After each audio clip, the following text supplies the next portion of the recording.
Bien, bonsoir à toutes et à tous. Bienvenue donc à cette dernière séance de la saison de la Tribune de l'actualité latino-américaine et caribéenne, consacrée à la Colombie. Je voudrais commencer en citant le très grand romancier colombien Juan Gabriel Vázquez, que vous connaissez sans doute, au moins le bruit des choses qui tombent, son livre sans doute le plus célèbre internationalement, qui, quelques mois après l'élection de la victoire de Gustavo Petro, donc il y a 4 ans, en Colombie, avait fait une tribune dans le journal espagnol El País en disant 2 choses. En disant d'abord, la victoire de Petro, c'est la conséquence des accords de paix. C'est la conséquence directe des accords de paix, puisque finalement les accords de paix ont permis enfin une intégration politique de la gauche dans le champ colombien. On sait que Petro est réputé pour être le premier président de gauche en Colombie, après un siècle et demi, presque 2 siècles, de vie politique dominée soit par les conservateurs, soit par les libéraux. Donc d'une part, il disait cela, ça donne à voir la gauche enfin comme un acteur politique à part entière dans la compétition électorale. Et il disait d'autre part, c'est un basculement dans l'histoire de la démocratie colombienne, puisque désormais, ça ouvre tous les possibles. C'est une authentique démocratie, désormais, indépendamment du fait que Petro soit un acteur appartenant au camp progressiste. C'est pas ce qu'il disait. Il ne prenait pas parti pour Petro. Il disait, voilà, c'est une rupture, car aujourd'hui, tout est possible, désormais, dans la démocratie colombienne, ce qui n'était pas le cas dans les années 40, dans les années 50 et même dans les années 80. Alors, 4 ans plus tard, relire ce texte, évidemment, ouvre des perspectives assez intéressantes, puisque, effectivement, il avait sans doute pas tort, Juan Gabriel Vázquez, tout est possible. Puisqu'on a assisté à un premier tour des élections présidentielles colombiennes, qui a surpris beaucoup d'observateurs, dont les résultats sont allés à l'encontre de la plupart des enquêtes dont on disposait. Et c'est ce qu'on va essayer d'analyser aujourd'hui, évidemment en se concentrant sur la Colombie, mais peut-être aussi en essayant de mettre le cas colombien dans une perspective comparatiste avec d'autres cas en Amérique latine. Vous savez qu'il vient d'avoir des élections très importantes au Pérou, et puis il y a sans doute d'autres expériences qu'on va évoquer dans cette séance. Alors pour parler de cela, une invitée que certains d'entre vous connaissent déjà, parce que Mathilde, tu es venue, je ne sais pas, il y a 2 ans et demi peut-être, pour faire un premier bilan des années Petro, à peu près à mi-mandat de Petro. Donc Mathilde Alain, maîtresse de conférences en sciences politiques à l'université Sorbonne Nouvelle, Institut des hautes études d'Amérique latine, membre du Centre de recherche et de documentation des Amériques. Et donc Mathilde a 2 terrains de recherche. Historiquement, la Colombie, c'est le pays sur lequel elle a fait sa thèse de doctorat, qui a été publiée, donc très bon livre, publié dans des très bonnes éditions, les éditions de l'Institut des hautes études d'Amérique latine. Donc une thèse sur, en gros, alors pour aller très vite, donc la cause paysanne, jeu d'échelle dans les luttes pour le territoire en Colombie, donc en gros sur les acteurs, les mobilisations dans le monde rural en Colombie, donc qui connaît extrêmement bien le terrain, qui était d'ailleurs encore sur le terrain en mars dernier, et puis qui a publié de nombreux autres travaux. Je ne vais pas vous décliner sa bibliographie, mais notamment en 2025 dans la revue Projet, un article qui s'appelle « La cause environnementale en quête d'unité en Colombie », parmi ses nombreuses publications. Et donc je suis ravi qu'on puisse discuter, d'abord avec elle pendant une 50aine de minutes, et puis ensuite avec vous, puisque la parole est ouverte à la salle, et d'essayer d'analyser un petit peu ce qui s'est passé. Alors commençons par, je dirais, les résultats bruts de ce premier tour. Premièrement, Iván Cepeda, donc d'un côté, 40,9% des suffrages. Iván Cepeda, héritier, je dirais, des 4 années de gouvernement Petro. Est-ce que c'est un bon résultat? A priori, c'est plutôt un bon résultat dans un pays qui, historiquement, votait à droite. Comment tu analyses ça? Est-ce que tu peux nous dire 2 mots sur la trajectoire de Cepeda? Alors, je pense que... merci d'abord pour l'invitation et un plaisir de vous retrouver. Je pense que Juan Gabriel Vázquez avait raison. C'était une rupture et ça reste une rupture. C'est-à-dire qu'en fait, à la lecture de ces résultats, la gauche se consolide, c'est un fait. Mais c'est un fait aussi que la gauche est mal partie pour gagner en Colombie. Donc en fait, certes, le résultat de la Espriella est beaucoup plus élevé qu'attendu, mais c'est avant tout une victoire aussi pour la gauche qui a su consolider des bases sociales et se stabiliser. Il faut dire que l'arrivée de Gustavo Petro il y a 4 ans était un petit peu une rupture très importante dans l'histoire politique colombienne. Et en fait, cette base sociale-là, elle se consolide dans le temps. Gustavo Petro termine son mandat avec un taux d'approbation très élevé, autour de 46%, ce qui est très élevé pour un président qui est en fin de mandat. Donc, voilà, c'est du coup des résultats très contrastés. Il ne faut pas oublier que c'est aussi une petite victoire à l'échelle de la Colombie pour la gauche, mais aussi une posture très compliquée pour la suite. Cepeda, il vient de où ? Alors, Cepeda, c'est un avocat, c'est un défenseur des droits humains. C'est quelqu'un qui n'était pas destiné à la politique, qui a commencé sa carrière en tant que prof de philo et qui en fait était heurté dans sa trajectoire personnelle par le conflit, étant donné que son père, qui était un homme politique du Parti communiste, très engagé, une figure politique très importante, a été assassiné en pleine rue en 1994. Et donc en fait, suite à ce drame familial, il va décider de s'engager politiquement et de devenir donc sénateur. Et il est connu pour sa rectitude, son attachement aussi aux droits humains. C'est quelqu'un qui a beaucoup milité dans les cercles de reconnaissance des victimes du conflit armé et en particulier dans une association qui s'appelle le Movice, qui est une organisation qui a longtemps milité pour faire reconnaître les crimes d'État en Colombie, à l'image des crimes d'État dont on a pu voir que cette notion émergeait dans le Cône Sud, mais qui n'était pas encore très perceptible en Colombie au moment où lui s'engage en politique. Pour dire les choses autrement, c'est une personnalité qui est moins polémique que ne l'était Gustavo Petro lorsqu'il s'est présenté il y a 4 ans, puisque Petro, évidemment, c'était la figure de l'ancien guérillero, la figure de la radicalité dont la droite avait pu s'emparer assez facilement. Là, finalement, c'est quelque chose qui est, je dirais, plus conforme à une vie politique non violente, disons. Ah, tout à fait. C'est vraiment quelqu'un qui s'est toujours démarqué pour son honnêteté intellectuelle et politique. Et d'ailleurs, c'est peut-être aussi ça qui fait que sa campagne est très différente de celle de Gustavo Petro il y a quelques années, puisqu'il ne s'est pas du tout allié ni avec des figures politiques controversées, ni même avec le centre. En fait, il est vraiment resté très honnête dans sa façon de mener une politique assez austère, d'ailleurs, lors du premier tour. Mais ce qui est important aussi, c'est que c'est quelqu'un qui s'est beaucoup engagé aussi pour dénoncer la parapolitique, donc les liens entre les paramilitaires et le Congrès colombien. Et donc du coup, en cela, il ressemble quand même aussi un peu à Petro, parce que c'est aussi quelqu'un qui a été une figure de l'opposition assez marquée dans un congrès colombien historiquement dominé par la droite. Et avec une vraie capacité à unir la gauche, puisque c'est une gauche relativement unie qui s'est présentée au premier tour.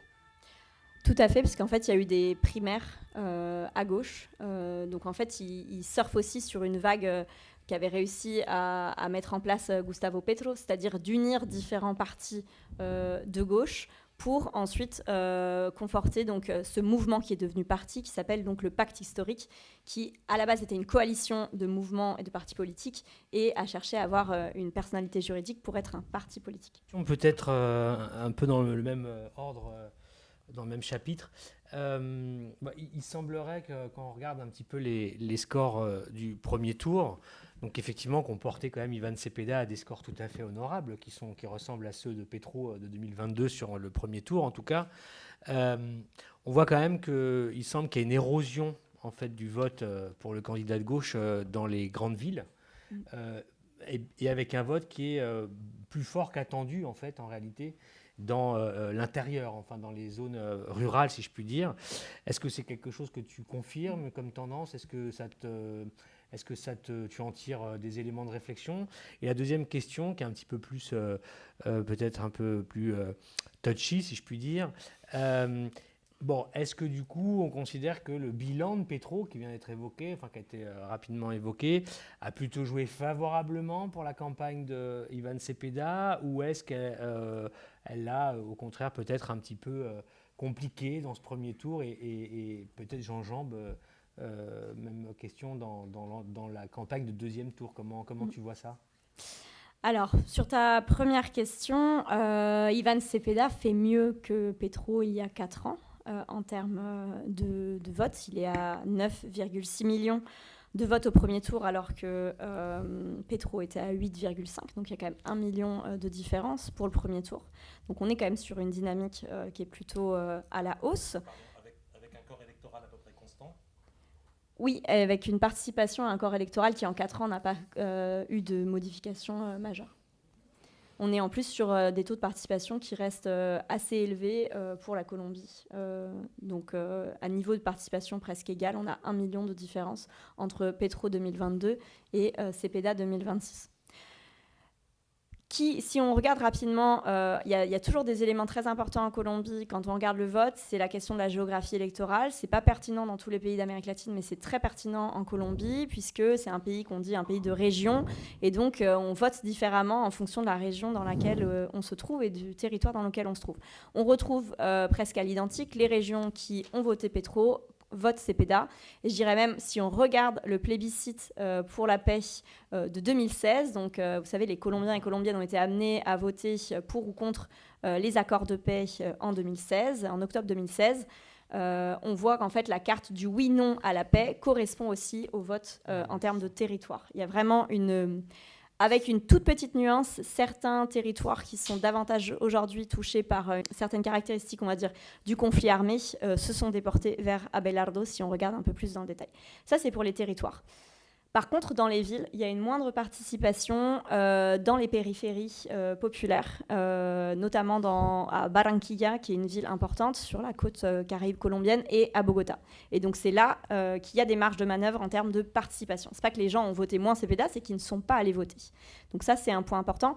Et aussi, dans certaines zones rurales, les gens sont allés moins voter.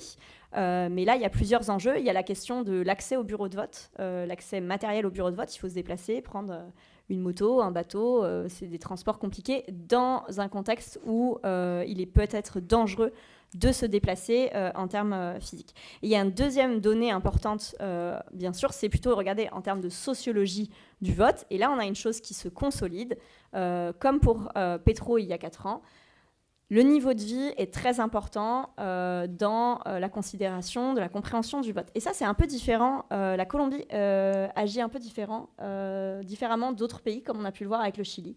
C'est-à-dire que, globalement, dans les grandes villes, les populations qui gagnent le moins votent davantage pour Cepeda. Et les populations qui gagnent le plus vont d'abord voter vers la droite, soit Paloma Valencia, donc la candidate de la droite, soit Abelardo de la Espriella. Et ça, c'est quelque chose qu'on retrouve particulièrement marqué en Colombie. De là à parler de vote de classe, je ne sais pas, mais en tout cas, il y a quelque chose autour du niveau de vie. Et troisième élément, une question générationnelle très forte, c'est-à-dire les personnes qui ont plus voté pour Cepeda sont plus jeunes, et les personnes, par contre, qui ont voté pour Abelardo de la Espriella ou Paloma Valencia sont plus âgées ou bien n'ont plus d'activité professionnelle. Ce qui, d'un point de vue sociologique, donc c'est très intéressant. Souvenez-vous, on a fait une séance sur le Chili. On avait une sociologie du vote des jeunes qui était radicalement différente. C'est-à-dire que les jeunes, au Chili, ont d'abord voté Cast plutôt que Jara. Et donc là, on voit quand même une particularité colombienne extrêmement nette, quoi. Et du coup, ça me permet de faire le pont avec ton autre question, qui est est-ce que Petro a été un poids ou un atout ? Moi, je pense que c'est les deux. C'est-à-dire qu'en fait, c'est à la fois un poids positif pour le vote de gauche, parce qu'en fait, toutes ces personnes ont voté Petro et consolident leur vote en votant Cepeda. C'est très clair, et je pense que ça a aussi fait émerger une certaine conscience de classe tout au long de ces 4 années, c'est-à-dire qu'il y a des personnes qui se revendiquent comme étant d'une classe sociale inférieure, et c'est au nom de cette situation économique, de cette identification en tant que faisant partie du peuple, avec plein de guillemets, qu'on vote Cepeda. À l'inverse, c'est aussi le principal repoussoir, puisque selon moi, c'est avant tout l'antipétrisme qui a gagné. C'est pas tant Abelardo de la Espriella, c'est une union antipétriste. Et en fait, la personnalité de Gustavo Petro, mais aussi son programme, dans une Colombie qui a souvent été très longtemps à droite, galvanise en fait cette opposition frontale, donc pour ou contre Petro. Alors, on va venir après au décryptage de qui est Abelardo et aussi de l'effondrement de l'uribisme, parce que ça, c'est aussi une donnée assez importante. Mais puisqu'on a mis le pied dans le bilan de Petro, et sans entrer dans le détail, puisque ce n'est pas exactement l'objet de la séance, très concrètement, quels sont les éléments qui seraient à mettre aujourd'hui au crédit de ces 4 années. Qu'est-ce qui a vraiment changé en Colombie? Je pense par exemple à l'augmentation spectaculaire du salaire minimum. Et qu'est-ce qui, au contraire, serait à mettre dans la colonne des échecs en quelque sorte, et notamment la promesse que Petro avait faite d'une pacification définitive de la Colombie et qui évidemment n'a pas pu être tenue. Bon, déjà, je me permettrai peut-être pas de distribuer des bons points et des mauvais points. C'est pas vraiment ce que je voulais dire. Non, je sais bien, mais disons en termes de ce qu'il avait affiché, de ce qu'il avait promis, si on reprend le programme d'il y a 4 ans, donc il est élu avec une promesse de justice sociale, de changements importants dans des réformes, notamment sociales, et sur la question de l'intégration plus large des citoyens à la politique. Là-dessus, il y a des avancées certaines, mais une première chose qu'il faudra avoir en tête, c'est qu'un certain nombre de réformes sont réversibles. C'est-à-dire que, comme dans beaucoup d'ailleurs d'expériences de gauche en Amérique latine, il y a très peu de réformes qui vont pouvoir, à mon avis, durer dans le temps, parce qu'elles sont souvent réversibles, parce qu'elles ont été faites par décret, parce qu'elles ne sont pas suffisamment institutionnalisées en termes de budgétisation sur le long terme pour être pérennes. Par contre, on peut quand même dire, si on regarde des indicateurs comme la pauvreté, qu'il y a eu une réduction de la pauvreté, et ça, c'est même important. Concernant la pauvreté, j'avais noté, on est autour de 28%, qui est en fait la baisse la plus importante dans l'histoire récente de la Colombie, post-Covid, avec en plus une reprise nécessaire post-Covid. Donc ça, c'est important, et du coup, ça a un effet sur l'indice de Gini en termes donc d'inégalité sociale, parce que la Colombie est l'un aussi des pays les plus inégalitaires au monde. Donc ça, c'est important. Donc on est passé de 36% de pauvreté monétaire en 2022 à 28%. Ça représente presque 2 millions de personnes qui sont sorties de la pauvreté au cours du mandat de Gustavo Petro. Ça veut dire aussi des réformes qui ont pu aboutir dans une certaine mesure, la réforme des retraites avec l'intégration d'un minimum de retraite pour les plus vulnérables et un système de cotisation qui est en partie pris en charge par l'État. Je ne rentre pas dans le détail. La réforme du travail, qui permet de limiter le nombre d'heures par jour, qui permet aussi de mieux rémunérer les jours travaillés comme le week-end, les jours fériés, mais aussi une reconnaissance des employés domestiques qui jusque-là travaillaient sans fin et qui n'avaient pas de règles fixes quant à leur contrat de travail. Donc tout ça, ça fait quand même des avancées sociales. Il y aurait aussi d'autres choses à dire sur la réforme agraire ou sur les questions environnementales. Autre point intéressant, c'est que la juridiction spéciale pour la paix a pu avancer, et ça c'est un grand risque pour l'avenir. Donc la juridiction spéciale pour la paix, c'est une des institutions des accords de paix de 2016 qui a mis très longtemps à se mettre en place et donc qui travaille sur différents volets, à la fois le volet justice, mais aussi le volet réparation et documentation sur les victimes et les différentes violations des droits humains au cours du conflit armé. Donc ça, c'est un processus qui est lent, qui est difficile à mettre en place, mais qui avance. Donc voilà pour, on va dire, les avancées notables. Bémol principal qui est reproché à Gustavo Petro et qui était très présent au cours de la campagne, c'est bien sûr la politique de paix totale. Donc il y a 4 ans, Gustavo Petro proposait de faire un peu un virage à 180 degrés dans la manière de concevoir les accords de paix et la gestion des multiples conflits armés en Colombie, en proposant de négocier avec tous les groupes armés, peu importe leur origine, pour pouvoir envisager des négociations de paix, etc. Cette politique de paix totale a d'abord reposé sur des cessez-le-feu unilatéraux, donc où l'armée colombienne a arrêté de mener des actions armées pour penser la mise en place de différentes tables de négociation différentes avec chaque type de groupe armé, sachant qu'il y a une multitude de groupes armés, donc il y en a qui sont plus ou moins grands, il y en a qui ont des revendications plus ou moins politiques, donc ça a été un très long processus, assez chaotique et surtout qui en fait n'a pas abouti, puisque jusqu'à maintenant, aucun nouveau groupe armé ne s'est démobilisé. Et on a 27 000 personnes en armes aujourd'hui en Colombie et une multiplication des groupes armés. Et en fait, un certain nombre de groupes armés ont profité des négociations pour récupérer des espaces d'ancrage territorial. Et donc, on est à une situation qui est extrêmement chaotique et difficile à vivre pour les personnes qui vivent dans ces territoires. Donc là-dessus, un échec très clair et un échec que Iván Cepeda paye en partie. Il me semble que la deuxième leçon importante, ou en tout cas moi c'est la surprise que j'ai ressentie, c'est les 7% que la candidate héritière, on va dire, de Álvaro Uribe, donc figure dominante de la droite conservatrice colombienne depuis presque 3 décennies, a obtenu. Autrement dit, un effondrement de la droite conservatrice traditionnelle qui renvoie quand même à des choses qu'on a observées dans de nombreux autres pays. Quand en 2018, on réfléchissait à la victoire de Bolsonaro au Brésil, il fallait absolument connecter ça moins à un échec de la gauche qu'à l'effondrement de la droite conservatrice brésilienne qui était à l'époque représentée par Alckmin. Quand on réfléchit à la victoire de Kast au Chili il y a quelques mois, il faut évidemment connecter ça avec l'effondrement ou la quasi-disparition de l'UDI, c'est-à-dire le parti, on va dire, pinochetiste qui avait traversé toute la transition démocratique. Alors là, on a exactement le même schéma. Comment tu expliques ça ? Je pense que la droite a été assez atone pendant 4 ans, puisqu'en fait, la droite n'avait jamais occupé de position d'opposition. En fait, la droite n'avait jamais été dans le fauteuil de l'opposition.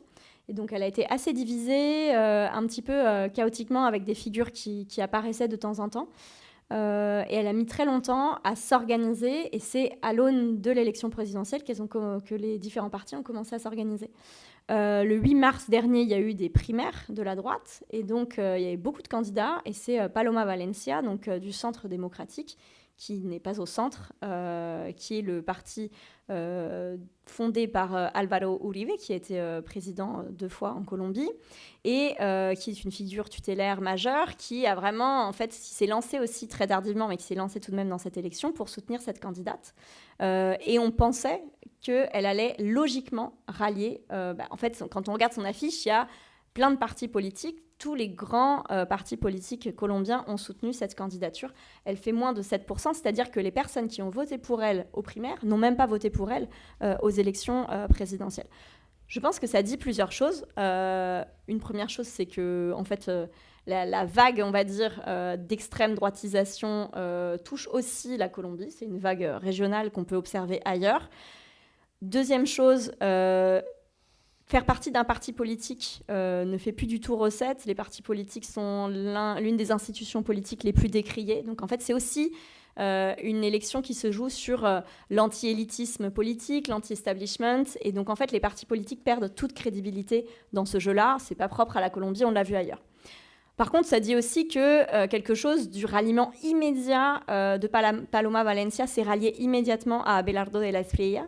Donc, contrairement à il y a 4 ans où on avait un candidat qui s'appelait Rodolfo Hernández, qui avait créé totalement la surprise, qui aussi, lui, était anti-élite, outsider, candidat entrepreneur, etc., qui était arrivé comme ça dans la campagne, avait surpris la droite, avait déjà mis à mal le candidat uribiste Fico Gutiérrez.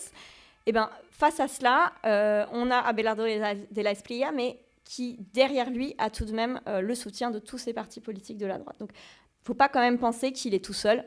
Il n'affiche personne, il n'affiche aucun soutien dans sa campagne. Il se montre comme seul au monde, finalement, anti-élite, anti-politique, mais avec toute l'élite politique traditionnelle colombienne derrière lui. Oui, c'était un peu de manière de poser la question différemment.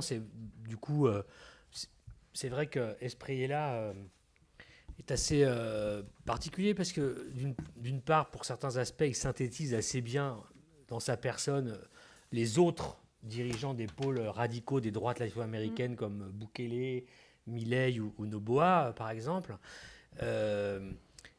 Et de l'autre côté, il y a quelque chose qui vient de se passer, qu'a décrit Olivier en te lançant la question, qui est que, tout simplement que Espriella a quand même siphonné littéralement le vote de la candidate qui était quelques semaines avant encensée comme étant la grande réussite et la révélation de l'uribisme modernisé. Et donc, non, la question, c'était, selon toi, quelles sont les causes, en fait, qui expliquent, disons, que Espriella ait pu siphonner à ce point un parti qui, tu as dit, une opposition qui a été un peu désorientée dans sa première expérience d'opposition au Congrès, etc. Mais est-ce que ça suffit pour, disons, arriver à une telle situation ? Et d'où vient-il concrètement ? Non, mais ça va avec. Quelle est sa trajectoire ? D'où vient-il ? Et tu as dit qu'il avait le soutien de la classe politique traditionnelle, mais est-ce que, par exemple, autour de lui, est-ce qu'on sait s'il y a le soutien de milieux d'affaires, de secteurs économiques identifiés, de médias qui ont fait sa campagne? Est-ce qu'on peut évaluer ça dans le phénomène? Donc en fait, oui, les deux questions vont avec, parce qu'on parle vraiment de phénomène, parce qu'il y a vraiment un moment campagne, stratégie politique qui est extrêmement bien rodé dans la campagne de Abelardo de la Espriella. Qui est-il? Alors en fait, c'est un personnage donc dit outsider, mais en fait qui a quand même été assez connu en Colombie. Donc c'est un avocat pénaliste qui a beaucoup défendu des paramilitaires, des narcotrafiquants, mais aussi des femmes victimes de féminicide. Donc voilà, il se revendique d'ailleurs de ce dernier cas pour laver un petit peu son image un petit peu de mal alpha. Mais globalement, c'est quelqu'un qui a toujours été très proche de ces milieux-là. Donc il est né dans la côte Caraïbe colombienne. Il a donc monté son entreprise d'avocat. Il est richissime. Il finance tout seul sa campagne, qu'il a conçue aussi comme une entreprise qui fait des recettes. Donc en fait, un modèle assez intéressant, c'est une campagne où il fait aussi des recettes. J'avais lu récemment un journaliste d'El País qui disait que par exemple, Cepeda distribue ses casquettes dans ses meetings, Abelardo les vend. C'est pour vous dire un petit peu le concept. Il vivait à l'étranger jusqu'à présent, il a la nationalité italienne, il a aussi la nationalité états-unienne, ce qui a longuement été débattu en Colombie. C'est quelqu'un qui a par exemple financé aussi le Parti républicain, donc le Parti républicain aux États-Unis, donc qui est très proche en fait de cette communauté latino-américaine, des milieux d'affaires qui sont bien intégrés aux États-Unis. Et il a aussi créé une campagne qui fonctionne extrêmement bien. Si vous avez déjà eu l'occasion de regarder un petit peu, il a créé donc, il y a une musique, il y a des logos, il s'auto-dénomine le tigre, donc avec une image IA du tigre. Voilà, en fait, c'est une sorte de spectacle auquel vous allez, parce qu'il y a des fumigènes, il parle avec des super écrans, et surtout, il a su cerner tout de suite une manière de faire campagne sur les réseaux sociaux qui est extrêmement, extrêmement effective.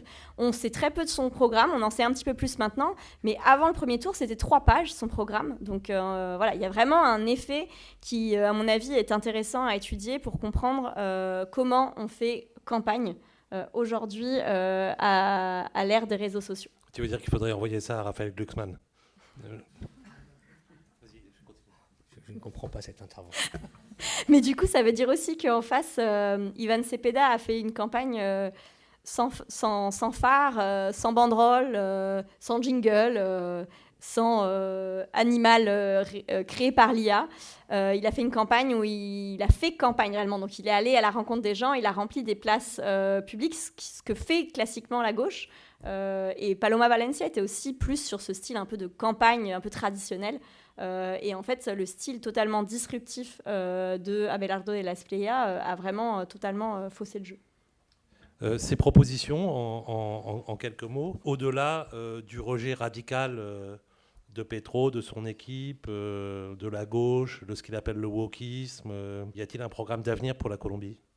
Alors le programme se résume surtout autour de Sangre y Fuego, donc c'est ce qu'il promet, du sang et du feu. C'est un programme ultra sécuritaire dans un pays qui est déjà parmi les plus militarisés au monde. Donc construction de méga-prisons style Bukele, avec l'idée de travail forcé dans les prisons, des idées qu'on a retrouvées ailleurs sur le continent et qui étaient aussi défendues par la candidate Paloma Valencia. Il promet en 90 jours de mettre fin à la criminalité organisée et au trafic de drogue en Colombie.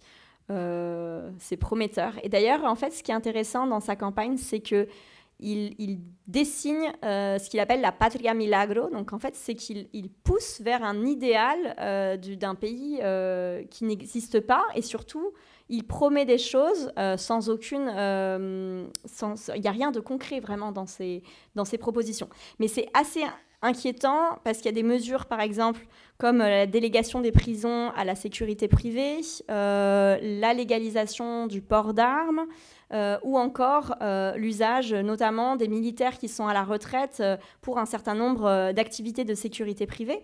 Et encore autre chose, l'idée qu'on va donner des... je ne sais jamais comment traduire ce mot, des incentivos, des récompenses. On va donner des sortes de récompenses, de gratification pour les résultats des militaires et de la police. Or, ce n'est pas sans rappeler une politique menée par Álvaro Uribe Vélez dans les années 2000, qui aujourd'hui, on le sait, a été démontré par la JEP, ont fait plus de 6400 exécutions extrajudiciaires. Donc en fait, il y a vraiment un grand risque de faire ce type de politique dans un pays où on a déjà un arsenal sécuritaire qui est très important et où on a déjà eu ce type de dérive. Et là, c'est seulement sur la partie sécuritaire. Mais accessoirement, on voit ce que disait Christophe tout à l'heure, c'est-à-dire que là, on voit quand même la puissance de la matrice Bukele sur cette dimension, en tout cas, du programme. Et c'est vrai que quand on essaie aujourd'hui d'interpréter cette extrême droitisation de l'Amérique latine dont tu parlais tout à l'heure, et qu'on essaie d'y trouver des pôles, je dirais, ou des nœuds d'inspiration, c'est vrai que le Salvador de Bukele est tout à fait fondamental. Ce n'est pas la seule référence, mais c'est une référence absolument essentielle. Ah, tout à fait, tout à fait. Et sauf que la Colombie, c'est 52 millions d'habitants, avec déjà des groupes armés très très consolidés. J'ai dit 27 000 personnes en armes, et surtout un arsenal sécuritaire qui est déjà existant. La Colombie est l'un des pays qui a reçu le plus d'aide militaire au monde, après Israël, par les États-Unis. Donc en fait, on est déjà dans un schéma qu'on pourrait qualifier d'ultra-sécuritaire. On a déjà eu des modes d'opération de ce type. Même sous le gouvernement de Gustavo Petro, on a eu des aspersions aériennes des cultures illicites. Donc en fait, on a déjà cet arsenal mis en place. Lié à quand même quelque chose aussi qui le rapprochera de Milei, cette idée qu'il faut débureaucratiser et donc attaquer l'État. Il promet une baisse de 40% des ressources de l'État et il promet donc de surveiller de très près tout ce qui est contrat public et notamment d'enlever certains ministères qui, selon lui, ne sont pas utiles. Sur cette base-là, est-ce qu'on peut... l'hypothèse qui est faite selon des observateurs plutôt... conservateurs et souvent de droite, c'est que ce qui en fait permet le terrain sur lequel les propositions de Espriella ont gagné, c'est précisément ce bilan sécuritaire du gouvernement de Petro, avec la question des niveaux historiques de production de cocaïne que le gouvernement Petro a contesté, avec derrière tout ce qui va en termes de recrudescence des violences jusqu'à quelques jours avant l'élection, etc. Bon, est-ce que ce discours, qui est en fait plutôt celui que développent les opposants au gouvernement sortant, et pour expliquer, ou les analystes qui expliquent que c'est ça qui, en quelque sorte, est la colonne vertébrale, je dirais, du succès d'Espriella, parce que quand même, on doit s'interroger tous ensemble sur pourquoi ça marche, quoi. Des phénomènes comme ça, parce qu'on a, nous, tendance un peu à sourire, mais il faut quand même qu'on regarde la réalité en face.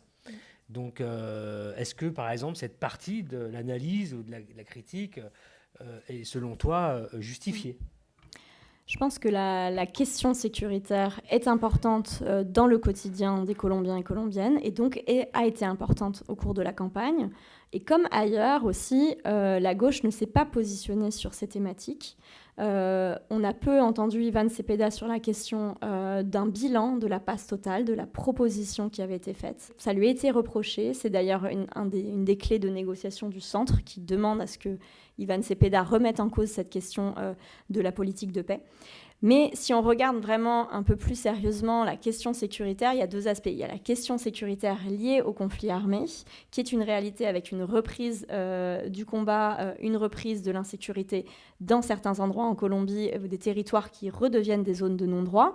Et il y a aussi la question de l'insécurité dans les villes, et là qui touche d'autres types de populations, mais qui est aussi un peu liée au conflit, parce qu'en fait, on a une restructuration du crime organisé qui pénètre davantage les grandes villes qu'avant. Et donc, par exemple, on a des villes comme Bogota qui ont perdu en termes de sécurité, avec des hausses des enlèvements ou des prises d'otages ou bien des séquestrations pour des recels de type financier. Donc, en fait, il y a ce type d'insécurité qui augmente, mais par contre, si on regarde au niveau du pays, en termes d'homicide, qui est souvent une autre manière de comprendre l'insécurité, il n'y a pas une insécurité massive de la Colombie au regard des taux d'homicide qui sont déjà naturellement élevés en Colombie. Donc voilà. Il y a une guerre des chiffres là-dessus. Il y a une guerre des chiffres aussi qui est menée sur le nombre d'hectares de coca. Ce qu'on peut dire, c'est qu'en fait, il y a eu plus de saisines de cocaïne, mais il y a aussi eu plus de production de coca. Et par ailleurs, il y a une criminalité qui évolue aussi sur d'autres secteurs qui inquiètent davantage, comme la question des mines d'or illégales, qui deviennent aussi une nouvelle forme de commercialisation et de blanchiment d'argent. On sait que la Colombie a été le premier pays, enfin pays voisin, à accueillir des migrants vénézuéliens lors de la grande migration de 8 millions de Vénézuéliens depuis le milieu des années 2010. Est-ce que cette question a également été au cœur de la campagne ou pas ? Parce qu'on sait que dans le cas chilien, par exemple, c'était une question absolument cruciale, justement. Alors, paradoxalement, Abelardo de la Espriella a un discours très patriotique autour de la patrie, la défense de la patrie, mais qui n'est pas un discours qui est anti-migrant ou qui s'est exprimé, à ce que je sache, à l'encontre des migrants. C'est plutôt un discours de défense de la patrie qui permet une sorte de dichotomie de ceux qui sont amis et ceux qui sont ennemis de la patrie, sachant que ceux qui sont ennemis de la patrie, selon les prises de position d'Abelardo de la Espriella, c'est la gauche. Et il l'a dit clairement comme cela. Il ne parle pas d'adversaires politiques, il parle d'ennemis. Et ça, c'est quelque chose dans sa rhétorique qui est assez inquiétante.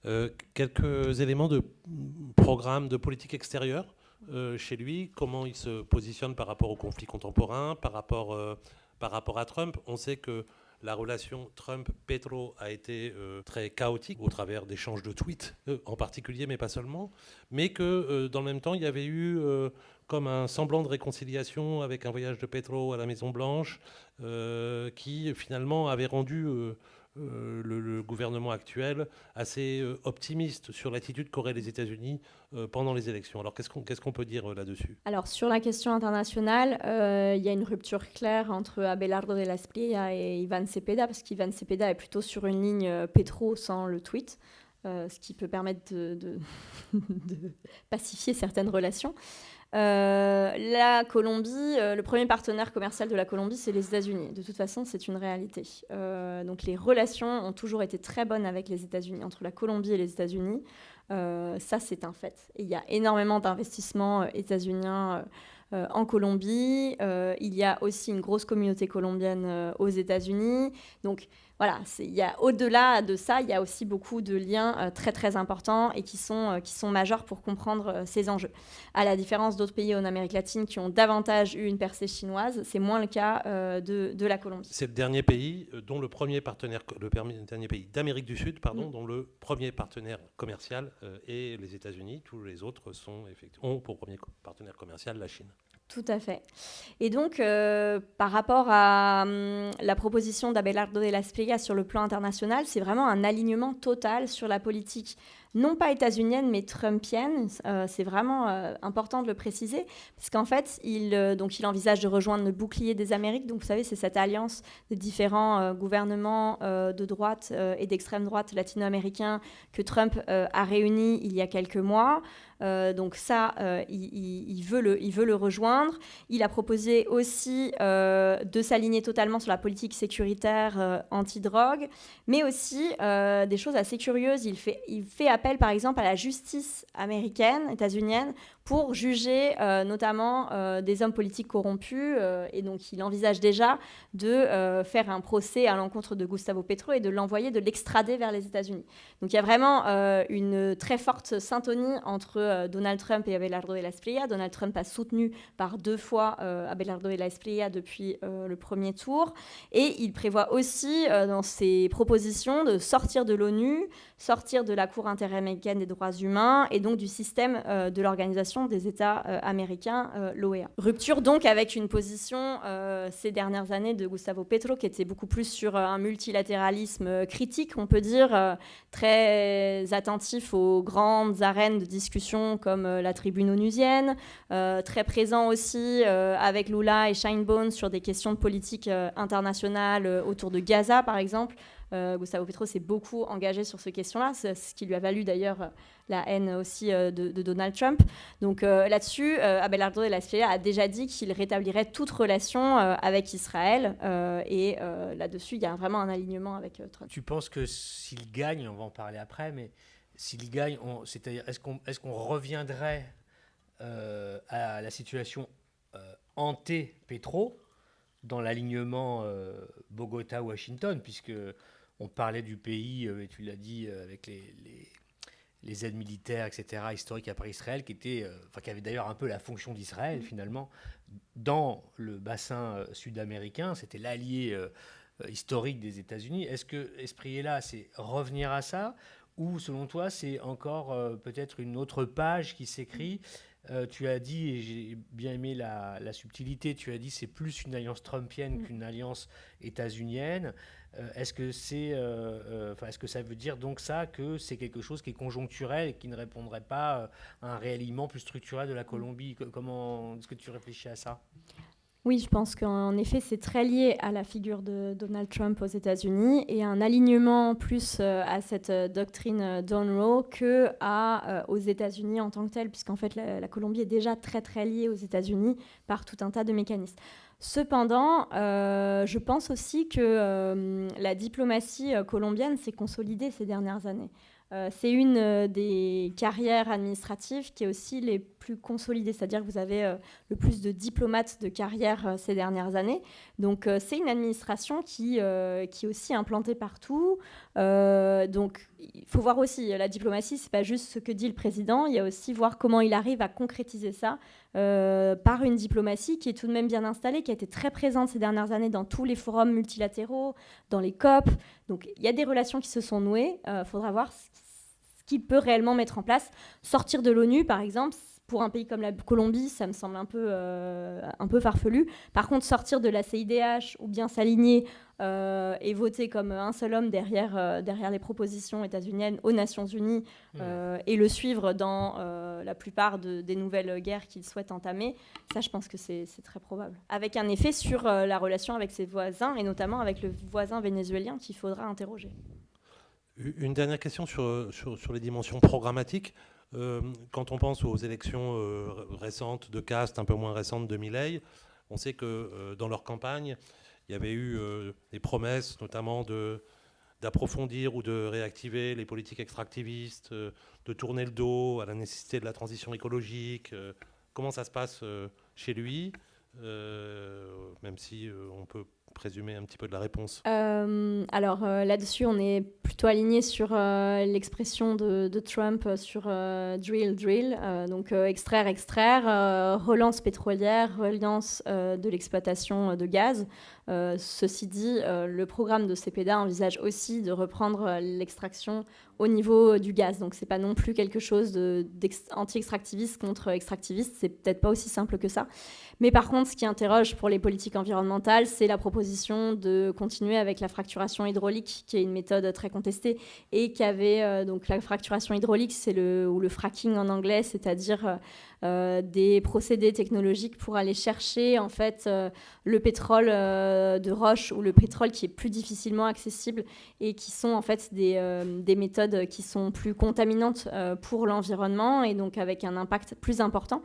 Ça avait été quand même annulé, ça avait été annulé et interdit par Gustavo Petro dès le début de son mandat. C'est une des premières réformes qu'il avait mises en place.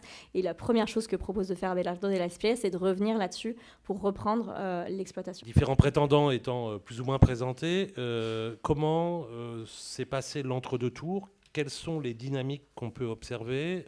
Avons-nous des enquêtes un peu fiables pour essayer de penser ce qui va se passer dimanche soir. CEPEDA accuse quand même, si je fais de l'arithmétique basique, il a 41% en gros, Abelardo a 43 plus 7, 50, 51. Est-ce que c'est réversible ou est-ce qu'on peut déjà considérer que le gouvernement sortant de Petro, via Cepeda, a perdu la bataille? Arithmétiquement parlant, les chiffres sont pas du tout à la faveur d'Ivan Cepeda.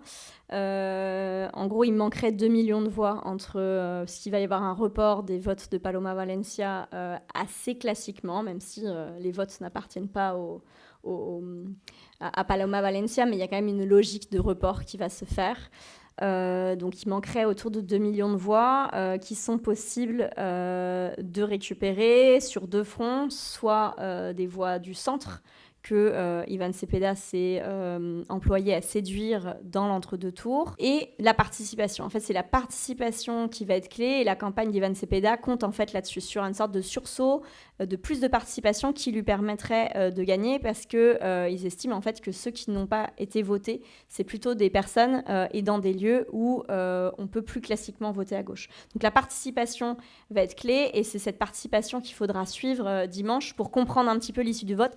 Mais les enquêtes, dernières enquêtes qui ont été publiées avant la fin, la coupe légale, estiment que Abelardo et la Espriella a 80% de chances de gagner. Juste une petite question dans la question. Tu as dit à juste titre que Cepeda s'emploie dans l'entre-deux tours de séduire en quelque sorte une partie du vote du centre, plus modéré, disons. Est-ce que tu sais sur quoi c'est quoi la transaction? Alors la transaction, c'est ne plus promettre de constituante, parce que Gustavo Petro avait promis de revoir, en fait, d'entamer un processus pour revoir la constitution colombienne, et Ivan Cepeda comptait continuer ce processus, donc il a arrêté ça et il en a plus parlé, et ça a fait partie aussi d'une négociation avec le centre.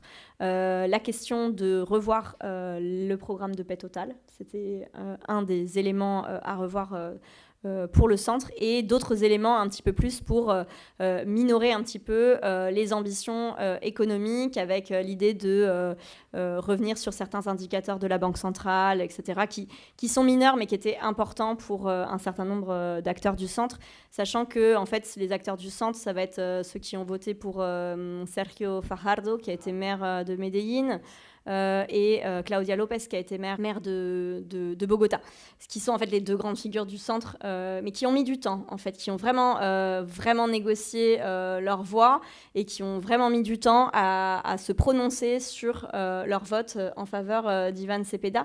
Et ils ont obtenu quand même moins de 10%. Il y avait d'autres candidats du centre, ils ont obtenu moins de 10%, alors qu'on estime qu'il y a quand même environ un quart des Colombiens et Colombiennes qui se définissent comme centristes. En cas de victoire d'Abelardo, quelles conséquences régionales ça peut avoir? Je pense, alors on sait très bien qu'il vient d'avoir des élections importantes au Pérou. D'ailleurs, ça sera le thème de la reprise de la TALAC en septembre, et que probablement, a priori, c'est Keiko Fujimori qui l'a emporté. Donc là, il y a un moment électoral qui est très clair, dont au début de l'année, on a vu la victoire très, très facile de Cast au Chili. On a une échéance électorale sud-américaine extrêmement importante à la fin de 2026, qui est l'élection présidentielle brésilienne. Donc est-ce que une victoire, là, pourrait, conforter un mouvement régional? Est-ce que ça te paraît aussi un élément qu'il faut penser, ou un vote qu'il va falloir penser au-delà des simples frontières colombiennes? Oui, tout à fait. La Colombie a toujours été contracyclique. Quand l'Amérique latine était à gauche, elle était à droite. Et le seul moment où elle était à gauche, le reste était à droite. Donc est-ce que c'est la fin de la Colombie qui va à contre-courant et qui finalement suit un schéma qu'on retrouve ailleurs? Ça semble prendre en tout cas ce visage-là. Il y aura des conséquences sur la capacité de l'Amérique latine à parler de manière indépendante des États-Unis, clairement, puisque en fait, on aura le Mexique et peut-être le Brésil qui vont se retrouver bien seuls, parce qu'il y avait quand même encore 3 grands pays latino-américains, je veux dire grands en termes de surface et en termes de nombre d'habitants et d'habitantes, qui étaient Colombie, Mexique et puis Brésil. Donc là, il y a vraiment une donne régionale qui va être majeure. Et je dirais même que c'est une des premières fois dans une élection en Colombie où la donne régionale et internationale est aussi importante.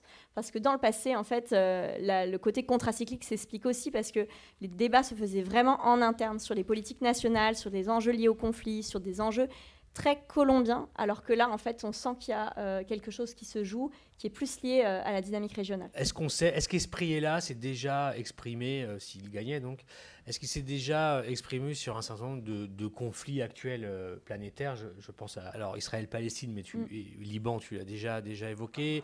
Est-ce qu'il a déjà des positions sur Cuba? Est-ce qu'il a déjà des positions sur l'Ukraine?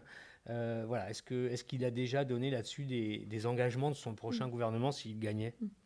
Alors sur Cuba, on va retrouver l'anticastrisme viscéral qu'on peut trouver à Miami, et donc là un alignement assez fort sur Marco Rubio.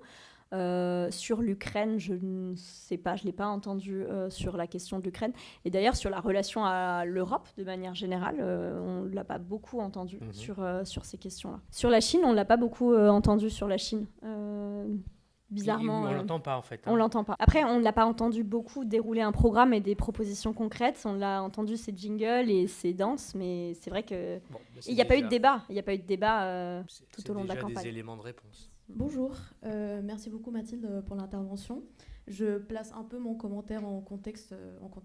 Je viens de revenir de la Colombie et je fais ma thèse doctorale un peu sur les conservatismes en Colombie. Et là, j'ai fait tout mon terrain de cette fois-ci, de cette année, avec les abelardistes, comme je les appelle maintenant. Et du coup, j'avais quelques commentaires peut-être pour un peu pousser un peu plus loin la discussion. Tout d'abord, par rapport aux résultats de Paloma Valencia, je pense que c'est quelque chose aussi qui est dû au choix de vice-président, enfin des formules vice-présidentes, à la fois d'Abelardo et de Paloma Valencia. Parce qu'Abelardo, il a choisi vraiment quelqu'un très, très proche des élites technocratiques, qui donne un peu une légitimité vraiment technique, surtout sur les questions d'éducation supérieure, entre autres, mais aussi économique, à son programme, ce qu'il n'avait absolument pas en tant que... Enfin, parce que lui, c'est plus une personnalité qu'on pourrait appeler, entre guillemets, populiste, même si j'aime pas trop ce mot, mais qui affiche un peu une authenticité sans filtre, etc. Alors que José Manuel Restrepo, qui sont... prévu pour être le prochain vice-président. En fait, c'est quelqu'un de beaucoup plus timide, qui n'a pas vraiment, ne sait pas vraiment parler face à des grands publics et qui est en fait un intellectuel de droite, dans des milieux académiques assez stabilisés. Et le candidat de la vice-présidence pour Paloma Valencia, c'est Oviedo, qui était quand même quelqu'un qui était... c'était très bizarre de le voir rentrer et accepter une vice-présidence avec lui, parce que c'est un homme ouvertement homosexuel, qui était plutôt libéral, donc libéral économiquement, libéral socialement. Et en fait, à beaucoup de moments, dans des entretiens, interviews qu'on leur a fait ensemble, ils n'étaient pas du tout d'accord sur beaucoup de questions. Et ils ont mis un slogan construire depuis les différences, mais qui n'a absolument pas marché. Et en fait, pour beaucoup de questions, surtout sur ce qu'ils appellent idéologie de genre, sur les questions d'homosexualité, communauté LGBTQ+, féminisme, etc., ils n'étaient vraiment pas d'accord. Et en fait, moi, par exemple, j'ai une amie doctorante à Bogota qui me disait que pendant les meetings politiques de Paloma Valencia à Bogota, elle disait « à bas l'idéologie de genre » et tous les gens lui faisaient boue, en fait. Donc ça aussi, ça montre que les gens qui étaient dans des grandes métropoles urbaines ne votaient plus pour Oviedo que pour Paloma. Mais voilà, du coup, je pense que ça a été vraiment quelque chose qui a affaibli énormément cette formule vice-présidentielle, donc une des raisons de ça. Par ailleurs, je voulais aussi dire, parce que c'est un peu ce sur quoi je travaille, que Abelardo de la Espriella est extrêmement proche des réseaux évangéliques et catholiques colombiens. Et en fait, pas que évangéliques, aussi catholiques. Contrairement à ce qu'a pu faire penser le prononcement qu'a fait un peu flou de la conférence épiscopale colombienne, qui a dit que c'était, avant tout, le vote était une défense de l'humanité, de l'unité entre les gens, etc. En fait, il y a une grande partie du clergé qui a plusieurs événements politiques il n'y a pas longtemps, en tout cas événements catholiques, s'est un peu prononcé pour la défense des droits des enfants, la défense du non-avortement, qu'ils appellent un assassinat, etc.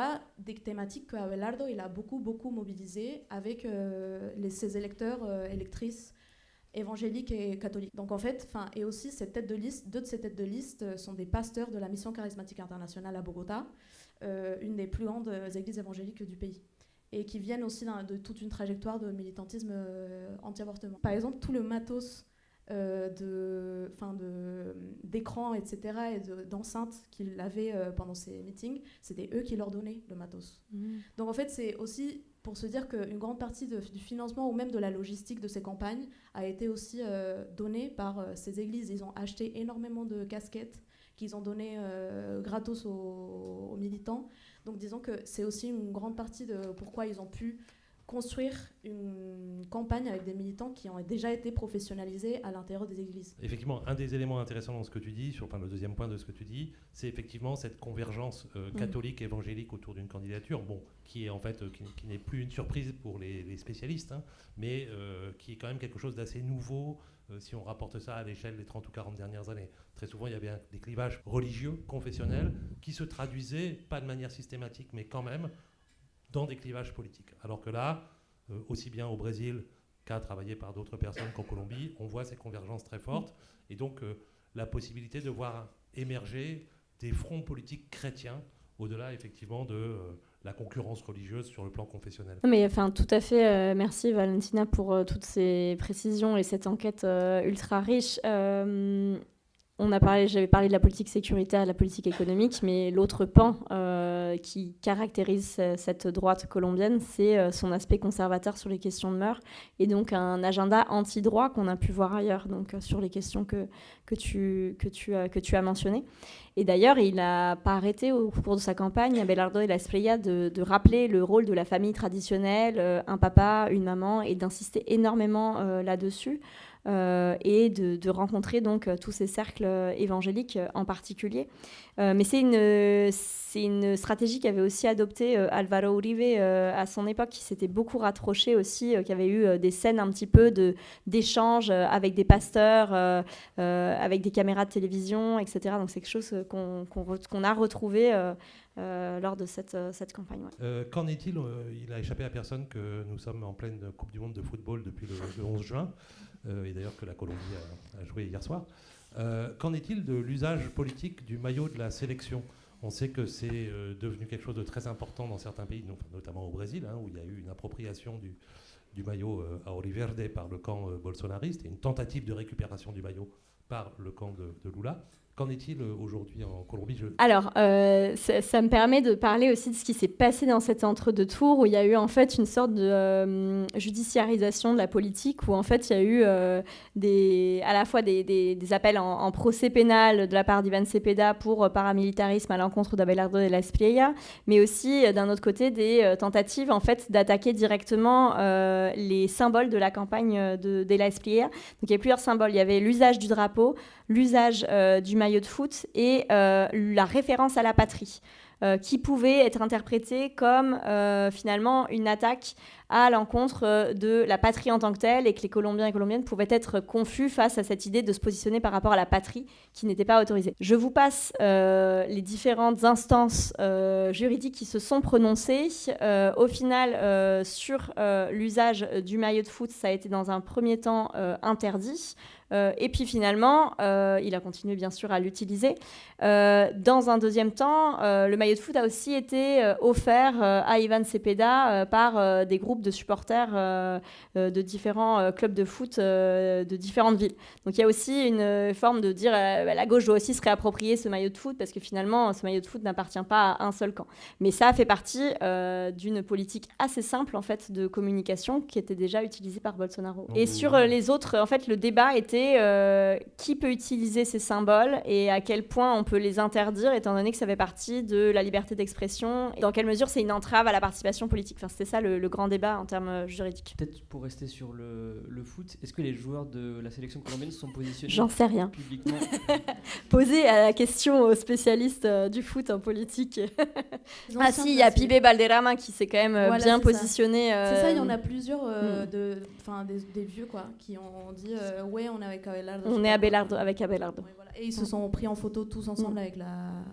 Et il y a plusieurs figures comme ça qu'on dit de la farandula colombienne des people, on va dire, qui ont rejoint Abelardo de la Espriella, et Abelardo de la Espriella les a vraiment utilisés, les a mis en avant. Il a pas demandé à Álvaro Uribe de venir avec lui en scène, mais il a beaucoup fait appel à ces personnalités-là. Sans vouloir faire de loi générale, l'engagement des stars du football latino-américain au cours des dernières années n'a pas été ultra progressiste.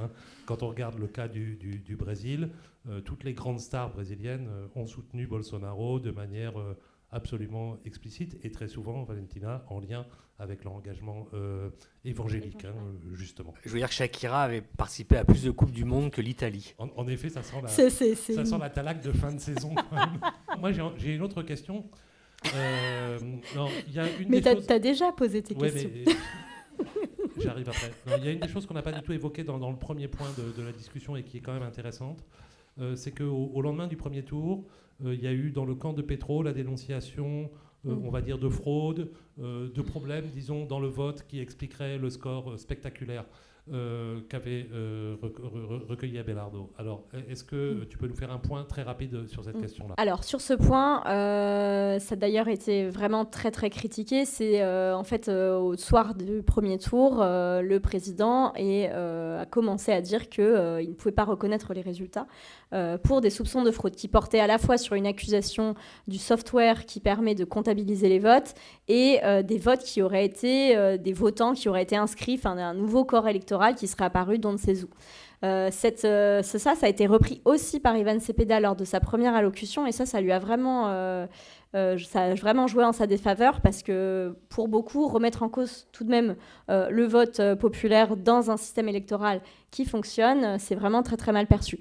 Il y a deux choses. Il y a la fraude et il y a l'achat de vote. Moi, je ne pense pas qu'il y ait eu de fraude massive dans les élections en Colombie. Qu'il y ait eu de l'achat de vote, ce qui est différent, c'est-à-dire que les personnes vont voter et dans un système de clientélisme politique classique, j'ai envie de dire, ça existe, c'est déjà démontré et c'est déjà travaillé depuis très longtemps. Quand on parle en Colombie des maquinarias políticas, donc c'est fait en fait de capacité des partis politiques à faire voter des villages entiers, des rues entières, et donc qui en fait finalement possèdent presque un corps électoral local, bah en fait ça on est à la limite du clientélisme politique et de l'achat de vote. Il y a d'ailleurs eu un truc assez drôle qu'a fait Ivan Cepeda, c'est-à-dire inciter à prendre l'argent mais à voter autre chose. Il y avait tout un petit clip, bon bref.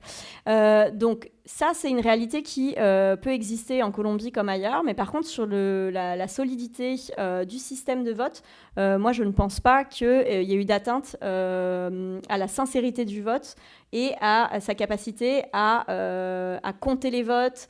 Et de manière, il y a quand même des institutions solides en Colombie, notamment la Registraduría, qui est l'organisme chargé du préconteo et de l'organisation des élections, qui fonctionne.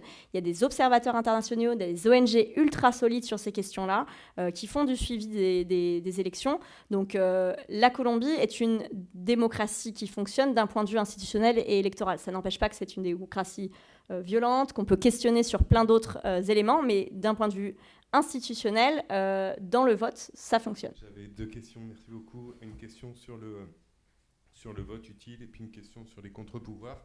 Sur le vote utile, en fait, j'ai entendu que le croisement des courbes en fait, pouvait s'expliquer entre Paloma et Abelardo, pouvait s'expliquer par un désamour en fait, à l'encontre du centre démocratique, mais est-ce qu'il n'y a pas eu aussi en fait, à un moment donné, en fait, à l'approche du premier tour, un effet en fait de vote utile au final, et puis après en fait on l'a vu en fait en France, ces dynamiques en fait de vote utile peuvent en fait avoir un fort impact les derniers jours de la séquence électorale. Donc c'était une première question, peut-être sur la dimension vote utile, ce qui vient de se passer en fait au Pérou. Alors j'ai arrêté de suivre en fait la séquence péruvienne, mais j'ai cru comprendre que ça se jouait à quelques dizaines de milliers de votes. Donc qu'est-ce qu'on anticipe là-dessus par rapport en fait à cette prochaine échéance électorale, et puis tout simplement en fait sur la question des contre-pouvoirs, si demain Abelardo est élu, quel rôle en fait pour les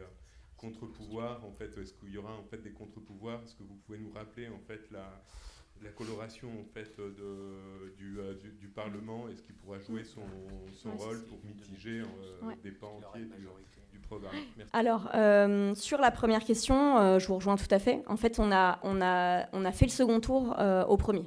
C'est-à-dire qu'en fait, les personnes sont allées voter comme si on était déjà entre deux personnalités, et comme si on votait déjà pour le second tour, mais ils l'ont fait au premier. Ça explique en partie cette dynamique de vote. Et c'est en cela que je pense qu'il y a aussi une dynamique anti-pétriste qui est très très forte. Que du coup, en fait, c'était vraiment les électeurs de la droite se sont dit quel est le meilleur candidat là actuellement pour éviter Ivan Cepeda. Et c'est ce qui a vraiment permis un vote aussi important en faveur de la Espriella. C'est ce que disait la correspondante du Monde hier dans son article, Marie Delcas, en parlant de pétrophobie, la force de la pétrophobie qui avait réussi à réunir effectivement autour d'Abelardo. Et sur la deuxième question, alors la différence avec le Pérou, c'est que le vote est obligatoire. En Colombie, le vote n'est pas obligatoire. Donc pour saisir des dynamiques électorales, c'est pas du tout la même chose parce que du coup, on peut moins prévoir le nombre de votants en Colombie, à la différence d'autres cadres comme le Pérou et le Chili, par exemple, où on savait que les gens allaient voter.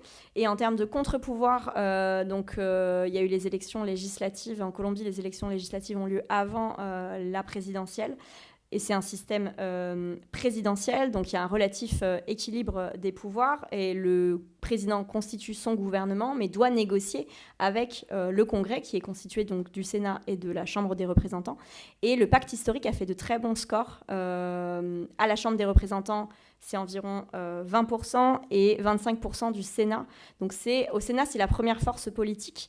À la Chambre des représentants, pas tout à fait, mais un très bon score. Et en fait, ils ont augmenté le nombre de députés et de sénateurs par rapport à 2022. Donc ça, c'est important parce que justement, ce qui a manqué aussi en partie à Gustavo Petro à certains moments, c'était d'avoir une majorité au Congrès. Cependant, la deuxième force politique, c'est le centre démocratique, donc le Centro Democrático, des uribistes. Dans les deux sens. Est-ce que Espriella, en cas de victoire, aurait un rapport de force favorable ou est-ce qu'il se retrouverait dans une situation à la Petro 2022 jusqu'à aujourd'hui? Et à l'inverse, est-ce que Cepeda, mécaniquement, pourrait s'appuyer sur une majorité plus simple, finalement, si je suis ton raisonnement? Dans les deux cas, il n'y a pas de majorité claire pour le prochain président. Que ce soit Abelardo de la Espriella qui devra faire face tout de même avec un quart du Congrès qui sera très bien organisé et qui va faire un contrepoids important, mais il va pouvoir compter sur les forces de la droite, donc les partis traditionnels, le Parti libéral, conservateur, qui vont se reporter sur de la Espriella et le Centre démocratique, qui est quand même une force au Congrès importante. Mais à l'inverse, si Ivan Cepeda gagne, il y aura une force importante, mais pas suffisamment. Voilà. Il n'y a pas de majorité claire, donc de toute façon, il devra entrer dans une phase de négociation. Parce qu'il faut peut-être dire à cette étape, on rentre un peu dans la cuisine, mais que du coup, contrairement par exemple à Milei en Argentine, Defensores de la Patria, il n'y a pas de parti au Parlement en fait. Il va devoir s'appuyer sur ce que tu as dit. Alors Abelardo n'a pas vraiment de parti. En fait, il fait partie d'un tout petit parti politique qui lui a donné son soutien pour se présenter, mais il n'a pas de parti. En fait, il n'a pas de force politique propre. Valentina d'ailleurs l'a dit, ça s'appuie sur finalement des élites politiques déjà consolidées qui sont en fait les partis politiques traditionnels. Donc il pourra gouverner avec eux. Ce qui n'est pas le cas de Milei, qui lui par exemple a un parti. Il a un parti, mais c'est juste c'est un parti qui n'a pas beaucoup percé et qui n'a pas de base locale, territoriale instituée. Tout d'abord, merci beaucoup à Olivier Compagnon pour avoir conçu et organisé les tribunes d'actualité et à Mathilde pour ce magnifique exposé. Ma question, c'est sur l'état actuel des relations entre la France et la Colombie. Et où on en est, et puis sur le plan diplomatique notamment. Alors, la France vient de s'engager dans le suivi plus rapproché du point numéro 1 de l'accord de paix qui a trait à la réforme agraire. Donc, elle s'est engagée récemment au sommet de Santa Marta à faire partie des pays qui vont assurer le suivi plus rapproché de la mise en place du point 1, donc sur la réforme agraire. Donc, il faudra voir si cet engagement continue malgré un changement politique. C'est quelque chose qu'il faudra analyser plus en détail, sachant que la réforme agraire a été un des points les plus débattus à la fin du mandat de Petro, notamment sur une réticence très forte autour de la mise en place d'une juridiction agraire qui est prévue par les accords de paix mais qui n'existe toujours pas, qui est prévue pour régler les conflits liés à la terre. On est 10 ans après les accords de paix, cette juridiction n'existe toujours pas. Et de manière plus générale, j'avais eu l'occasion de discuter avec un certain nombre de personnes assez proches du pouvoir en Colombie. L'Europe est quand même un petit peu la dernière roue du carrosse dans le contexte actuel. Je racontais avant cette séance une anecdote qu'on m'avait rapportée. Les Chinois arrivent, on va vous former aux nouvelles méthodes de management. Ah bon, qu'est-ce que vous nous proposez? On prend 300 hauts fonctionnaires colombiens, on les emmène tout frais payés pendant 3 semaines, 1 mois en Chine. On les forme aux méthodes du management chinois, en espagnol, tout frais payé, et évidemment les gens rentrent littéralement amoureux de la Chine. Aujourd'hui, on a des diplomaties culturelles, enfin des diplomaties, mais aussi des diplomaties culturelles qui sont infiniment plus présentes que celles de la France. Et je dirais que Mathilde, tu es toi-même une actrice de la diplomatie académique entre la France et la Colombie, et tu as l'occasion de déplorer chaque jour les difficultés que nous rencontrons pour consolider cette relation, non ? Oui, nous, sur le plan, un point de vue universitaire et scientifique, on essaye de tisser un maximum de relations, et en fait, ces relations, on essaye qu'elles ne dépendent pas des gouvernements, mais justement des liens tissés entre les personnes et les institutions pour les faire perdurer. Ceci dit, la coopération européenne et française a pu fonctionner avec d'autres gouvernements avant Gustavo Petro. Donc c'est sur du long terme, il y a des choses instituées, il faudra voir comment ça évolue. Là où moi je trouve cette question intéressante, et plus généralement la question des relations Europe-Amérique latine, donc c'est une vieille question qu'on discute depuis longtemps, mais que je trouve particulièrement cruciale, à la fois dans le contexte, disons, l'impérialisme économique chinois, pour nommer les choses comme elles sont, mais aussi de la nouvelle politique états-unienne à destination de l'Amérique latine, la construction peut-être d'un néo-impérialisme états-unien, où là on a un contexte international qui fait qu'un axe Amérique latine-Europe pourrait effectivement avoir une force réelle dans les arènes internationales. Je ne suis pas entièrement convaincu que ça soit la priorité, par exemple, des diplomaties européennes d'une part, ni non plus des diplomaties latino-américaines aujourd'hui. Simple comment. Bonjour, merci beaucoup. Vous avez parlé au début de la conférence du fait que la jeunesse vote quand même côté, soi-disant gauche. Est-ce que du coup les deux candidats se sont prononcés, surtout en vue de ces dernières années où il y avait quand même beaucoup de mouvements universitaires assez forts en Colombie? Est-ce que les deux candidats se sont prononcés vis-à-vis de ça, des mesures d'amélioration ou de réforme universitaire, ou est-ce qu'ils ont une approche du coup d'avoir plus de votes jeunes pour celui qui n'en a pas, et vice-versa, de conserver les votes qu'il a actuellement? Merci pour la question. Alors en fait, jeune, ça veut dire plein de choses, et des situations très très différentes en fonction des territoires, mais aussi en fonction de si ces personnes étudient ou sont dans des situations d'emploi. Les jeunes en Colombie, comme dans d'autres pays, sont très touchés par l'informalité, donc s'intègrent sur le marché du travail par l'informalité. Donc finalement, ils ont été peu réceptifs, ils ont peu reçu les avancées sociales, puisqu'en fait, elles touchent le travail formel. Donc, il y a aussi toujours cette dissonance. Mais par contre, d'un point de vue d'accès à l'éducation, il y a eu vraiment une politique de Petro d'accès à l'éducation publique qui a été plus élargie. Ce sur quoi reviendrait très certainement Abelardo de la Espriella, qui du coup a plutôt développé une proposition autour de l'accès à l'éducation via le digital. Donc c'est vraiment, finalement, on va créer l'université virtuelle. C'est dans son programme, l'université virtuelle, c'est-à-dire proposer des programmes universitaires partout à travers la massification de l'accès à des écrans. Voilà, ça pose question dans un pays qui déjà n'a pas un accès à l'électricité égal sur tout le territoire. Donc voilà, c'est vraiment des propositions très contrastées. Par contre, il y a un élément essentiel, c'est le rapport des deux candidats au mouvement social, à l'estallido social de 2021, qui a été un mouvement très important en Colombie, donc de mobilisation massive, notamment portée par la jeunesse et notamment portée par des jeunes des quartiers populaires. On avait pu voir d'ailleurs que les manifestations avaient lieu dans d'autres lieux, pas forcément les lieux habituels où se réunissent les syndicats, les associations, etc. Donc ça, c'est un élément essentiel, notamment parce qu'on a pu voir aussi qu'il y a plusieurs appels des collectifs de jeunes à se mobiliser massivement si Abelardo de la Espriella arrive au pouvoir. Ils ont déjà diffusé des appels à manifestation, à reprendre le chemin de la rue. Et je pense qu'ils sont capables de le faire parce que les mobilisations sociales en Colombie sont très fortes. Ce sont des personnes, des militants qui sont plus ou moins bien organisés, mais qui ces dernières années se sont organisés, se sont constitués et qui malheureusement en fait n'ont pas peur de la répression. C'est-à-dire qu'ils ont continué à manifester malgré la répression.